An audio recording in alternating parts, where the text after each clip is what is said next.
radio. Shout it. Now, Wick, I know you got some questions. Oh now. yeah, man. I'm just listening to the legend, man. I got lost in it. I got lost in the whole thing. I do want to say something, and I'm gonna change the note and let you get back to the album. You say big old words. But Oh no, I'm coming back to big old words. Yeah, I want to kind of change. My bad, the y'all don't even mean to weigh in. Now you do what you feel, bro. You going in? You see me like this right here? I couldn't even move. I'm just like stuck. But I kind of want to ask you about. Well, before I ask you this question, I want to say something to you that I have said to you before. Yep. I think pound for pound that you are the biggest talent that has ever came out of Atlanta. I don't think you're the best dancer. I'll get at the table. I don't think you're the number one rapper. That's arguably between Big and Dre and different people. Luda, we can throw a lot of people in there. Yeah, sure. But I think as far as singing, rapping, and your voice, that nobody has all three. Ooh. Nobody has all I ain't three. gonna argue that, Wick. I think we might have to agree on something here. Did I tell you that? So for me, I feel like you are the GOAT that comes out of Atlanta as far as the talent goes. Now, that's just me saying that. I want to talk about Babyface. Okay. A lot of people never talk about Babyface. I want to know, how instrumental was he in a lot of y'all's success? Did y'all talk to the man a lot? Was he somebody that you could confide in with different things personally, or was it just strictly like business? More. Over the years, we grew closer and established our own rapport. You know what I mean? But when we first started at LaFace, he wasn't really in the executive, position. Yeah, position. Like that was more so about L.A. Reid. Okay, you know what I mean? Gotcha. But they got the situation on the strength of what they had done collaboratively as producers and songwriters. But as far as A&R and CEO, and that wasn't his thing. So he wasn't around in them early times. Wow. Because it feels like he was. It feels like, and I was wondering why you and him didn't do more songs. I went looking for songs from you and him. Is there a catalog of vault music somewhere with you and Babyface? I wish, man. Believe it or not, man. After that first period, we end up getting cool and getting close and just talking. I could reach out to him, big bro, what you think about this, that, and the third. You know what I'm saying? We never got a chance to work, and it's my fault. And I'm gonna tell y'all something. Like, he produced and wrote a project on Barbra Streisand. You know what I mean? And he asked me to be a part of it in some kind of way. I just totally forgot. I totally forgot. And I remember hearing him maybe 4 or 5 months later. I'm like, yo, did you ask me to be a part of this project? What? I said, whatever happened with that? Did it ever come out? He was like, yeah, it's number one. Shit. You know what I'm saying? But that was like a laughable moment between us, and wasn't no love lost. And then when I was doing The Voice, he I asked him to come and be my celebrity guest coach and shit like that. So he ended up supporting me, and LA damn sure supported me, man, like a godfather, man. So a lot of love with them. Yeah, absolutely. And I have another thing. I wanted to talk to you about the song "I Be Around" with Timberland. Okay. One, did he do that? Did he do that track? He did. And two, it had a feel like y'all friends. It seemed like y'all were tight. Like a lot of stuff that I look with Timberland, it seems like it's producer artist. Tell me a little bit about Timberland. A lot of people want to know about him. Timberland, he'll remind you him and Missy. My bad. that Tennessee, that 10. Him and Missy, man, they remind me of us. They're eccentric, they're colorful, they're characters. You know what I'm saying? But super dope. You know what I mean? And completely unique unto themselves. So it was a pleasure to work with him. He was killing shit, especially around that time. I used to love that. Love.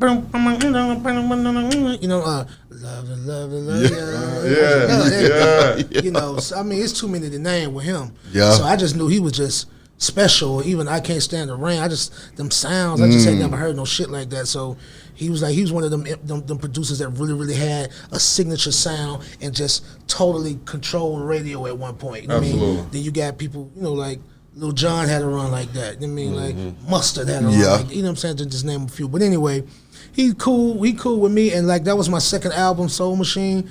And we was trying to, because I produced my whole first album by myself. Ooh. Right. You know what I mean? So Ceelo Green, his Perfect Imperfections, I did all that stuff, Closet Freak and stuff like that.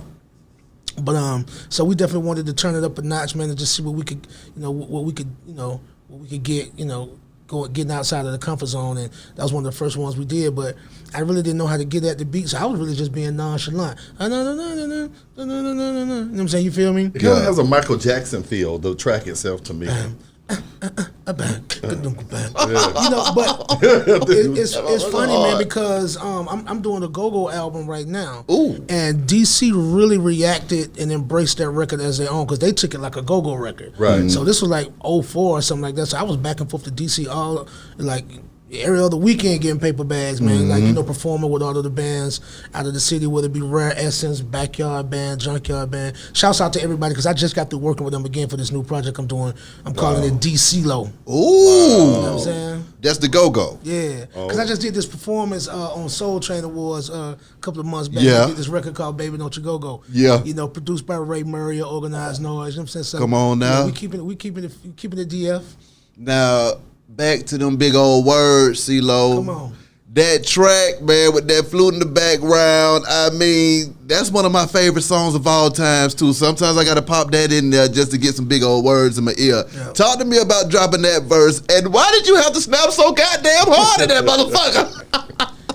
So check this out. With that album, I said, okay, I probably got this one opportunity to get it off. You know what I'm saying? So let me try to, how can I be everything I am, everything I want to be, all in the course of one album? You know what I mean? Like, and the average listener, you know what I mean? Like, his mind don't deviate through that many genres. You know what I'm saying? You feel me? Like, typically, you know what I'm saying? Like, but people was really able to receive that record. I got nominated for a Grammy for that record on my first time out. So, but anyway, big old words, man.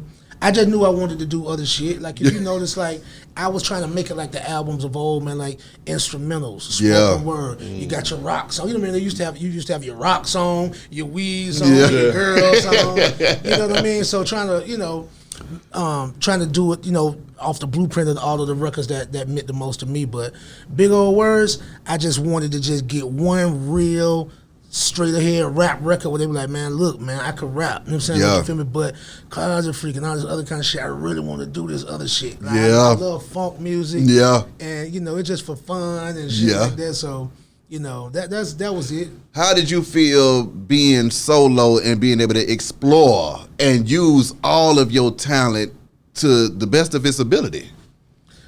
Man, I always just say be honest. You know what I'm saying? Like, then you got to be honest and you got to be audacious. You know what I'm saying? You feel me? So, I got a whole lot of audacity, man, as an artist, man. Like, that'll be different. Yeah, But not different so I can be singled out. You know what I'm saying? Like, but different to identify with the difference in you. You know what I'm saying? You feel me? And encourage you to be your own unique, original, individual self. Yeah. You know what I'm saying? Yeah. So I feel like and also, technically I felt like, okay, if anybody can succeed at being themselves, then you can be yourself for the rest of your life. Yeah. Absolutely. Then it's easy. And then that's when the whole cliche come in. If you do what you love for a living, you'll never work a day in your life. Like, so that's the kind of thing. That's why I still look young and pretty. CeeLo, when it comes to that music, what verse do you feel like you got your shit all the way off on? And then what song do you feel like that is my baby right there? I just got it all out in that mug. One verse? Yeah. Well, I want to answer that one so bad. my favorite word from you. I'm going to tell you. Okay, for the Goody Mob fans out there, I'll say the verse I put on Still Standing. That's a hell of a verse. How I go? Each and every element that exists in this universe was manifested from a thought first, through the innermost eye of the unseen power in the sky, gave birth to Mother Earth and all its worth to you and I, his most loved invention. My consciousness is an extension of him, yet I'm flesh and bone with a mind of my own, to dig deeper than the surface. Whether I learn from your upcomings or your downfalls, we all have individual purpose. Oh, It's amazing how the streets do the majority of raising of children who end up dead before hearing what you said. And it's sad, so all I can write about is what I had. Interpretations of life, good and bad, with a pen and pad. And it seems like abortion.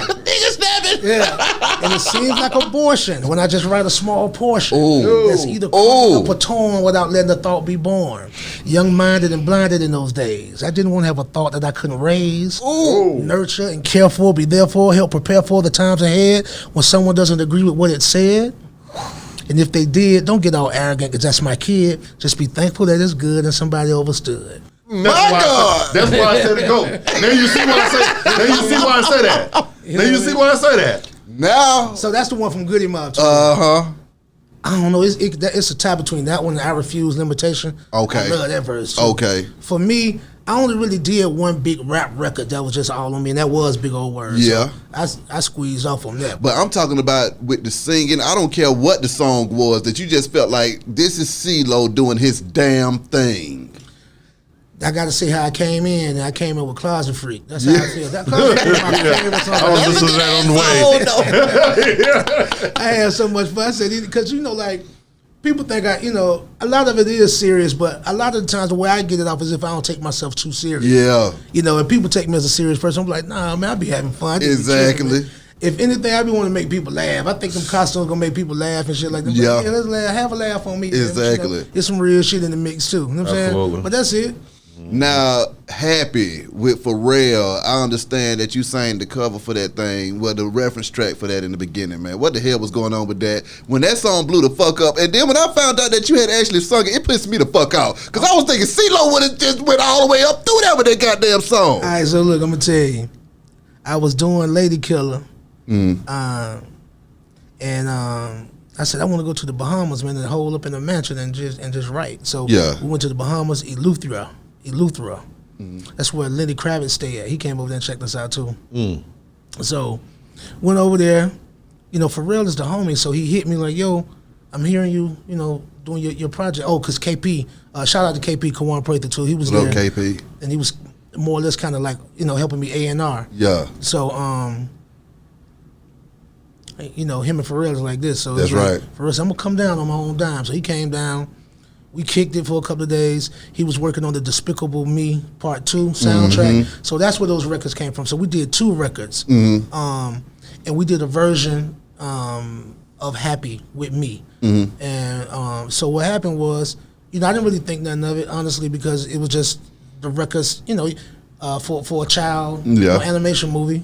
And, I didn't think nothing else of it. I mean, but then they came back and they wanted singles rights, like this was maybe like months later, 8 months later, they wanted single rights for it, and the Atlantic Records wouldn't approve the single rights. You know what I mean? So he took it upon himself to just go. But I'm gonna tell you, this is the best part of the story.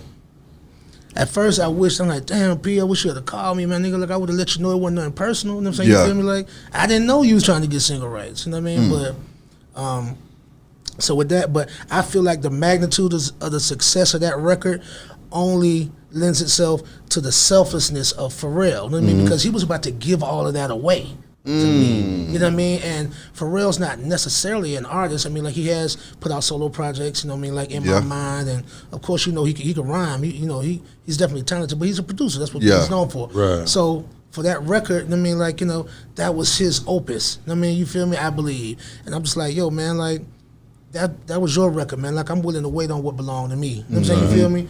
And on top of that, I feel like, man, if that had been my record, niggas would have hated it. Why you say that, though? Because it would have been like back to back. They were like, man, I hate it. This nigga doing too much, man. He having it his way, man. Yeah, You know what I'm saying? hey, I want I'm kind of messy. I want to get down to the bottom of Come on. Outkast, Andre 3000. A lot of people hitting me up on my phone right now. That's why I keep checking. Is there gonna be another Outkast album? And what's going on with Andre? Are they down? Are you able to speak to him? Yeah. Is there an album in the works? The fans want to know. Okay. Now. Oh, don't tell us no. Please don't tell. I ask for y'all. You know, I'm asking tough questions. I never say no because I'm a fan. Yeah. And that's family. You know what I mean? Like, and they've been our flagship. Yeah. You definitely, you got to know I want to see them waving our flag up high. You know what I mean? So that's what I would want. We was just together, for New Year's. I did a little performance in Cabo, for New Year's. And I just got a call from him, and I try not to speak too intimately, man, about stuff because like he's a private person, right? Absolutely. I can be a little talkative, I know. You know what I mean? But yeah, he hit me. He's like, "Yo, you in Cabo?" I said, "Yeah, you." He said, "Yeah." You know what I'm saying? Like, Ace, I overheard the grounds people at this resort that Ceelo Green doing a show tonight or whatever. Yeah. So I said, "Damn." So that was special. So anyway, we ended up getting together the next day because he had plans. And we ate together and we just talked and loved on each other, man. And sometimes it just want to be in each other's company. And I talk about politics, music, business, none of that shit. Right. You know what I'm saying? So to answer your question, I'm sure that it's probably some overtures, on a reel somewhere, some unreleased Outkast music that they could repurpose at some point. You know what I mean? Like whenever we talk about music, he loved music, you know what I mean? Like, so we light up, like, right. and talking about what's going on. Who you like? Oh, I like little so-and-so, whomever. But is he tired of it? Is he burnt out? I'm gonna tell you, this is my thing. This is what I think, and I'm gonna try to be as straight as I can be. I feel like Outkast have the most impeccable track record, of all time. You know what I mean? Absolutely.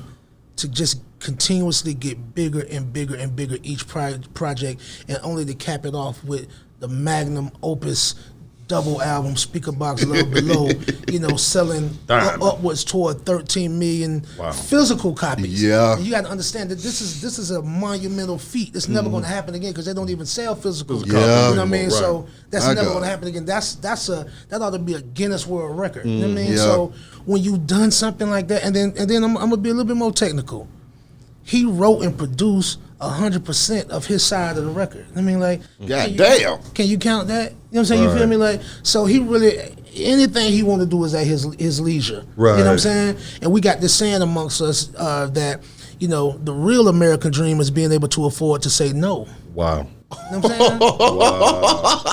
You feel me? I don't want to do it. Just take that. That's it right I there. don't want to do it. You know what I'm saying? You feel me? I mean, because like you only run the risk of not meeting that bar. You know what I'm saying? Like, then it's, So that's kind of what is it kind of about that bar? So I was under the impression that, and see, I'm trying to dig deeper and deeper because these are what people really, really want to know. That's looking. But see, at he us. never said nowhere impressed or to any of us that he would never come back at all. Okay. It's just indefinite. You know what I'm saying? Whenever he get a vibe. When he get ready. You know what I mean? I also been this. Niggas get pissed off with him. They be like, "Hey man, quit bullshit. Come on back out here and play."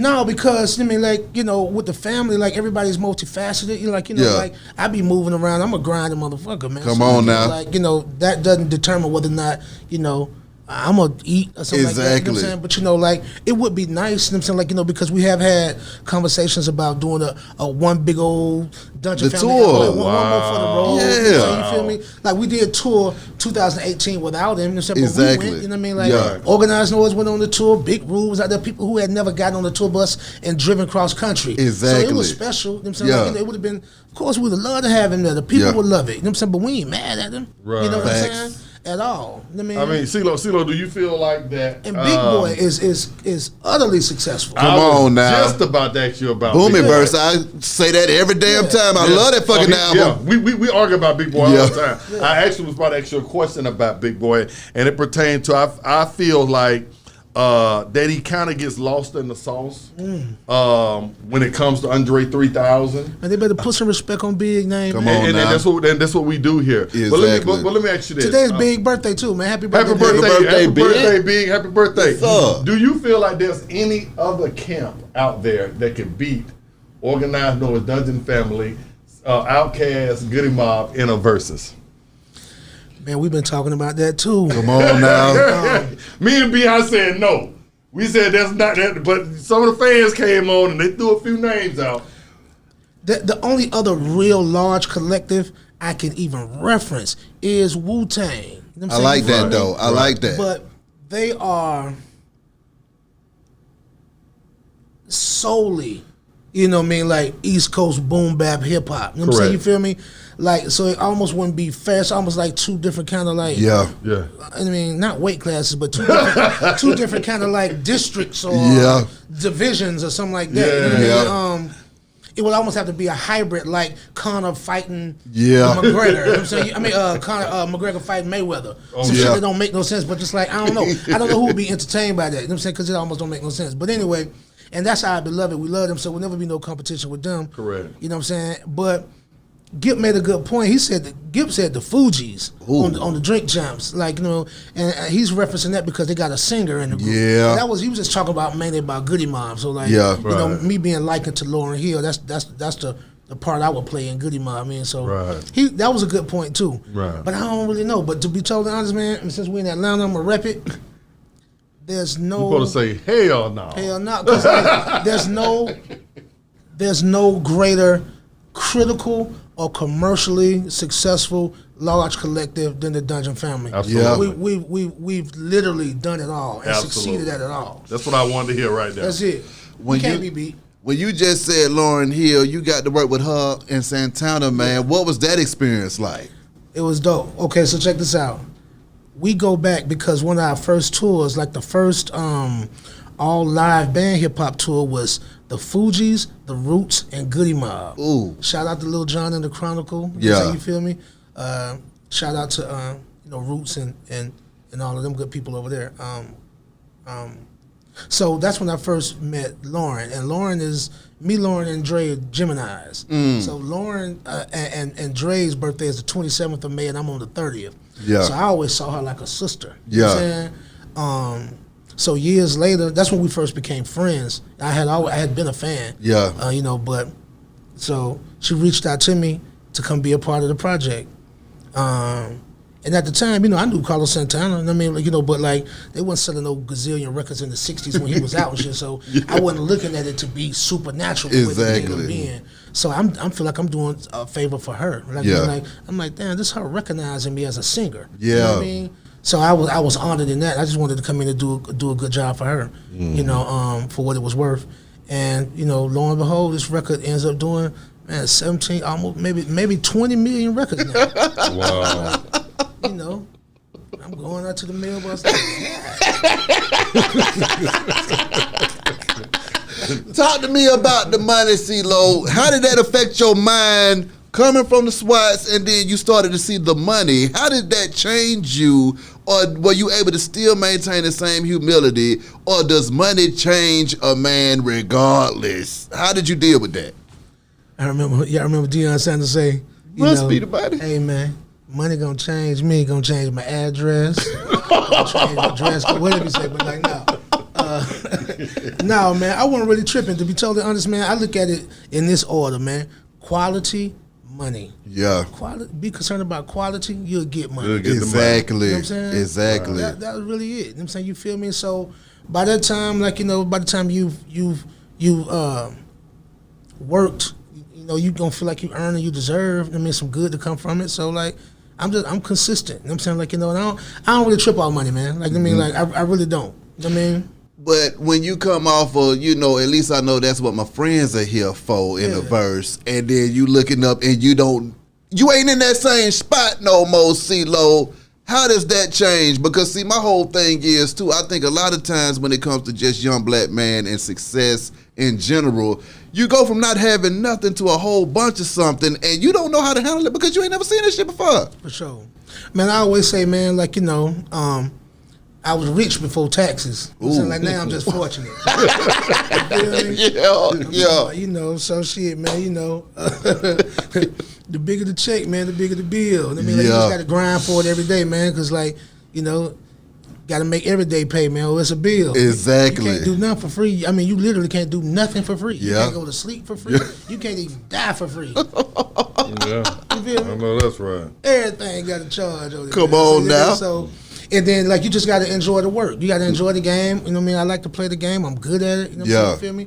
All I expect is respect because I'm a respectable person. I give respect. I respect the game. You know, like, I make sure that I reference those who came before me. Who I've been, you know what I mean? Like, I don't act like I'm the first nigga to do some shit. Yeah. You know what I'm saying? Like, so I'm humbled in that way, man. When I see people who I grew up loving and looking up to, man, like, you know, I'm Lil Homie, you know what I'm saying, like, to a lot of folk. I mean, like, and I keep it like that. Like, you know, so, like, I'm a real soldier type, so I understand about seniority and chain of command. Like, I know my position, you know what I'm saying? You feel me? So when I come home to the dungeon, man, I get right in line. You know Exactly. You know what I mean? And I reverence, you know what I'm saying, like, the elders and what their word is, you know what I'm saying?